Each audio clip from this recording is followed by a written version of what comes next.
So the Jacksonville Jaguars will be taking on the Indianapolis Colts at Lucas Oil Stadium this Sunday afternoon. And both the Colts and Jaguars, the last time that these teams matched up, it was completely different ends of the spectrum in terms of the feeling for both of these fan bases. The Jaguars got their first win of the season in week 2, and they shut out the Indianapolis Colts 24-0. The Jaguars were feeling great. And then the Indianapolis Colts, this team was looking like they were spinning, and this team was losing a lot of faith in their head coach and Frank Reich. But now the Indianapolis Colts are coming off 2 impressive victories in their last 3 weeks, one over the Kansas City Chiefs and also a victory on Thursday primetime football over the Denver Broncos in a low-scoring affair. And then the Jaguars are coming off an embarrassing 13-6 loss at home versus the Houston Texans. And both the Jaguars and Colts will be looking to regain some momentum in the AFC South as they both fight for playoff seeding. And like I do for every single preview video, I will be talking about the opponent first. So I will talk about the Indianapolis Colts on both sides of the ball. Then I'll transition to the Jaguars. I'll briefly talk about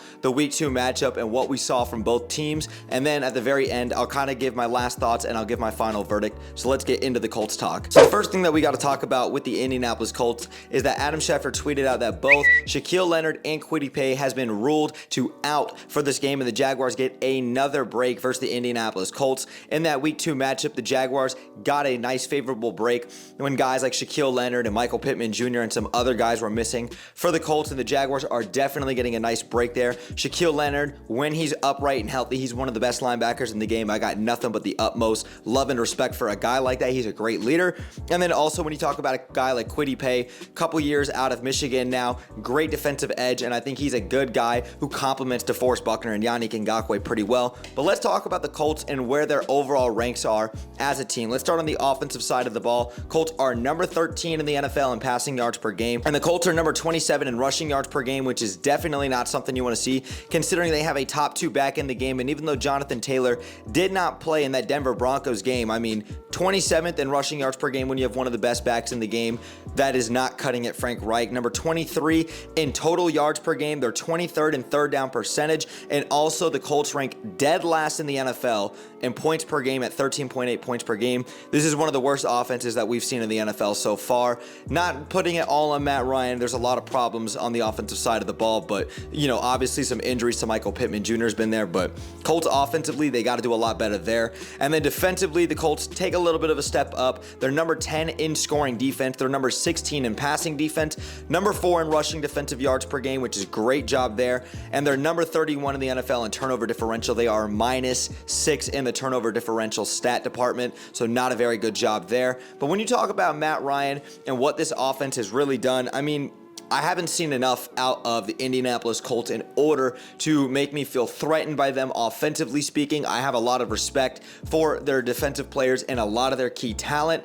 But as of right now, with Jonathan Taylor playing very inconsistently and not really having the best game so far since that week 1 performance, I'm not exactly sure where the Colts are going to get a lot of their production out of. Obviously, Michael Pittman Jr. is one of the better young wide receivers in the game. Alex Pierce has done a great job stepping up. Paris Campbell's a guy I like a lot, Mo Alley Cox. But none of these guys consistently are showing up and showing out to help a guy like Jonathan Taylor. And we've seen Matt Ryan's age showing so far throughout the season. So Frank Reich and the team's got to do a little bit better of a job there. Kenny Moore, Stephon Gilmore, these guys did a great job in that week 5 matchup in Denver. And Stephon Gilmore, obviously with the pass deflection and interception in the end zone, they did a great job consistently rattling Russell Wilson. I believe they had 5 sacks on the game, 8 QB hurries, and they did a great job going into hostile environment and going in there and getting a win. So I want to give the Colts some love and some praise there as well. So let's transition into the Jaguars now, and let's talk about the Jaguars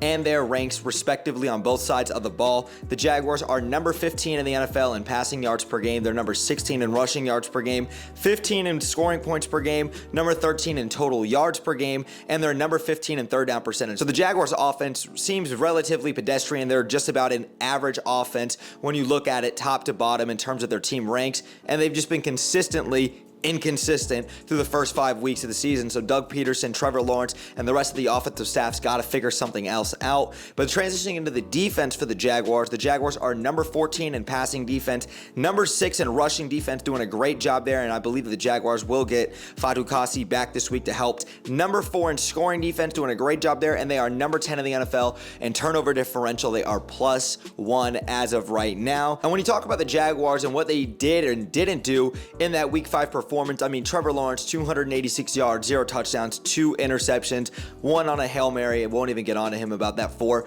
But I'm not going to sit here and rank on Trevor Lawrence and sit here and make a whole video talking about Trevor Lawrence. If you want to see that video where I talked about is Trevor Lawrence a bust or not, I will link to it up above. But getting kind of back on track, the Jaguars just got to do a better job offensively speaking. There was a lot of times last week where the Jaguars clearly were dominating the time of possession at times. The Jaguars were consistently, moving the chains, constantly, running the ball effectively, but the Jaguars just decided to run away from it. Trevor Lawrence was inconsistent at times. He had his moments. Marvin Jones Jr. was playing exceptionally well, 7 catches, 104 yards, but the rest of the receivers really didn't show up. Evan Ingram had a nice game. James Robinson really didn't get involved much. But then Travis Etienne, 10 carries for 71 yards. He's averaging over 7 yards a carry. The Jaguars, when they find a rhythm and when they find their offensive identity early on in the game, they've got to continue to stick with it. And the Jaguars really didn't do that in that Week 5 performance versus the Houston Texans. The Jaguars got to do a lot better job there. And in Week 5, when the Jaguars lost to the Texans, that was the first game that made me raise an eyebrow and say the Jaguars schematically got out coached and it looked like they weren't well prepared. That definitely was a level of concern for me, but I expect the Jaguars, Doug Peterson, and the rest of the staff to kind of bounce back and do a better job. Let's briefly talk about that Week 2 performance in its totality and kind of get a look back at what had actually transpired. So in that Week 2 matchup, Matt Ryan was not very good at all. 16 of 30, 0 touchdowns, 3 interceptions. Jonathan Taylor could not get anything going. 9 carries for 54 yards in that game. And then obviously they were missing guys like Michael Pittman Jr. Alex Pierce stepped up pretty well. But then the Jaguars, everything was clicking for them offensively, defensively. The Jaguars had 5 sacks in that game. Trevor Lawrence did not get sacked. Trevor Lawrence in that game also probably had one of the best games of his young career so far. 25 of 30. It's an 83% completion percentage for 235 yards, 2 touchdowns. James Robinson was phenomenal. 23 carries, 64 yards, and a touchdown. And then Christian Kirk, the most overpaid wide receiver in the NFL, had 6 catches for 78 yards and 2 touchdowns.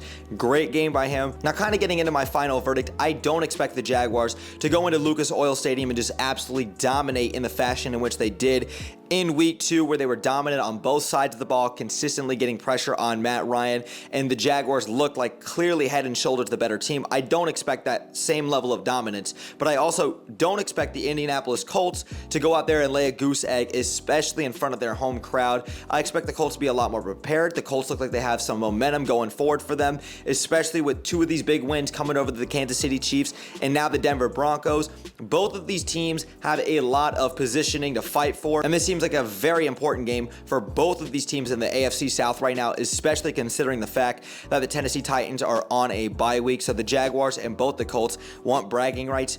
But getting into my final verdict officially, I have the Jaguars squeaking this win out 26-24. I think that this is going to be an extremely tight game. I think it's going to come down to some Jaguars defenders in the secondary coming out and making a play as Matt Ryan's getting pressured. I don't think that the Colts are going to come out there and, just be absolutely abysmal offensively speaking, like we've seen in the last couple of weeks. And really, the fact that they are the number 32 scoring offense in the NFL is definitely a level of concern. I expect the Colts to go out there, put some points on the board. I expect the Jaguars to have a bounce back game, play a lot better than they did in that Week 5 performance, which was horrendous, really, to say nonetheless. And I think the Jaguars come out there, go into Lucas Oil Stadium, and come out with a close, narrow victory in an AFC South showdown. The Jaguars will improve to 3-3 and 2-1 in the division. Jaguars come out and get the win 26-24. It's going to be a very, very good game for both of these teams. But Colts fans and Jaguar fans, I want to hear your thoughts in the comments down below. Let me know, what do you you guys looking forward to with this matchup? And also make sure you guys go and drop me a score prediction down below in the comments. And if you guys enjoyed today's video, man, make sure you guys drop me a thumbs up. It takes 1 second and it helps me and the channel out tremendously.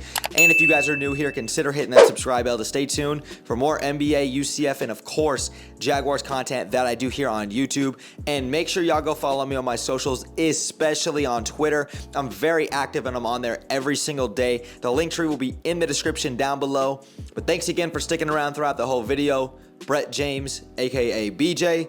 I'm out, y'all. Go Jags, baby. Peace.